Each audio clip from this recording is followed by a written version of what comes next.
Hi, my name is Davin Sedvik with The Catch today, and we're going to be going over part 2 of finding the perfect big game hunting rifle for you. Now, I specifically hunt Western big game, and I think that is the caliber debate that a lot of people want to talk about because long range shots are popular in Western big game hunting.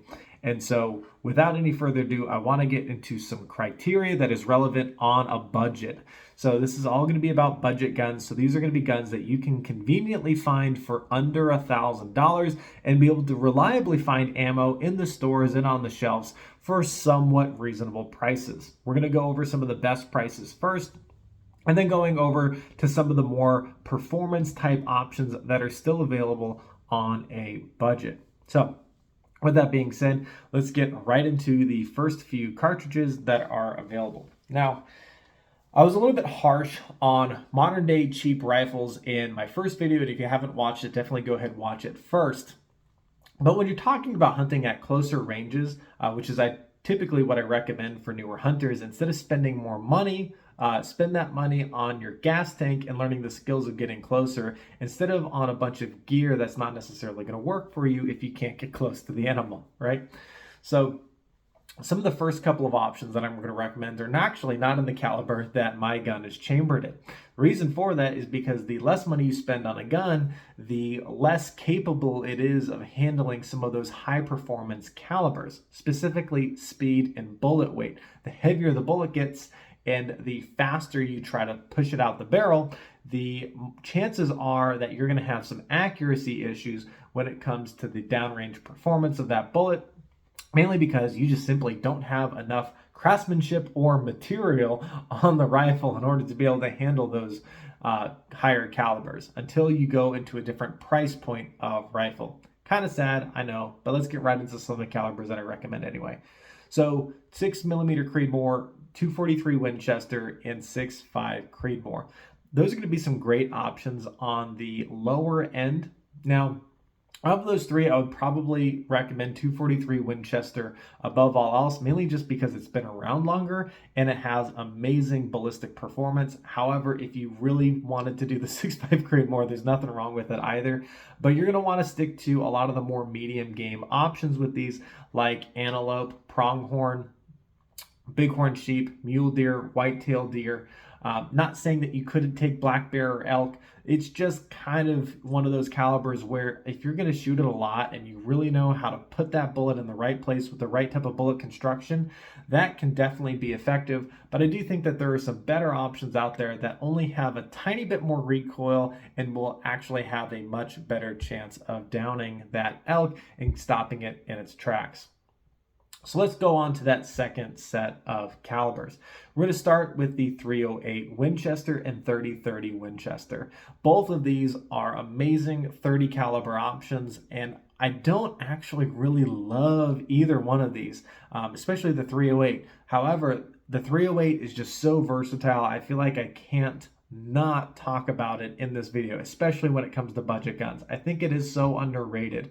I think there's a lot of newer calibers out there that are catching the eyes of hunters, but these hunters aren't going to realize that these calibers are going to fall out of favor in just a few years, and they're going to have to hand load in order to keep up with their purchase. Well, if you're going to be hand loading, you might as well have a more expensive rifle to be able to kind of handle the accuracy that you're trying to create with your hand loads, right? So in this medium caliber range, those are going to be two great options. However, there are a couple of options that I do want to mention as well, just in this range.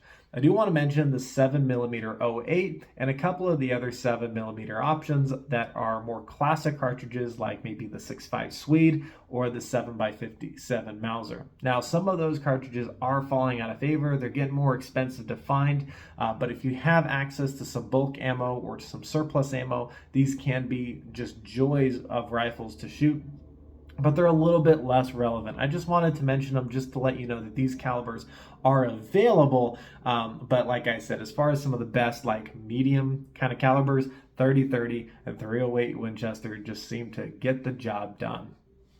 Now moving on into some of like the high performance or high caliber kind of levels, we're going to start with 270 Winchester and 30-06. Now these are kind of like the minimum like all American game cartridges. They're not too big to take whitetail or even smaller animals like pronghorn. However, they're just big enough to be able to take animals like grizzly bears, brown bears, polar bears, even bison and buffalo.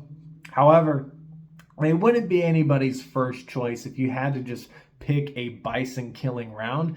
I wouldn't just recommend 270 off the bat. However, it is kind of like that starting point. If you couldn't handle any more recoil than a 270, it would work, if that makes sense. So 270, 30-06, great options. My gun's chambered in 30-06.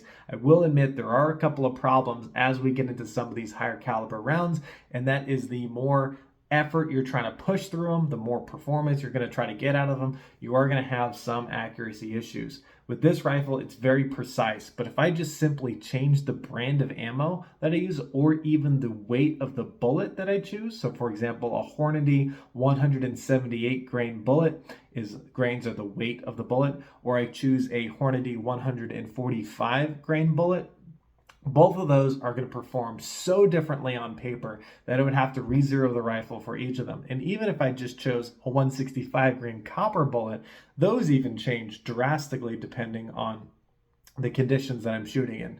So understand that these guns in these higher calibers, I'm actually going to recommend that you just spend more money to get a higher quality built gun. However, if you had to, these two calibers would work fairly well. Now, I do want to make a couple of honorable mentions. I'm not saying that you couldn't shoot a 300 Win Mag or even a 700, like a 7mm Magnum cartridge.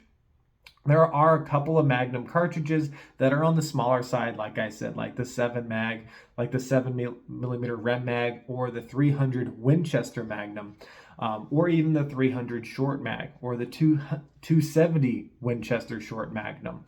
All of these could be potentially good budget cartridges. However, they just wouldn't be my top picks. I think you're trying to get a little bit too much performance out of a cheaper gun, and you're just running the risk to being very, very frustrated with a gun that you expected some really good results out of that you just simply can't trust.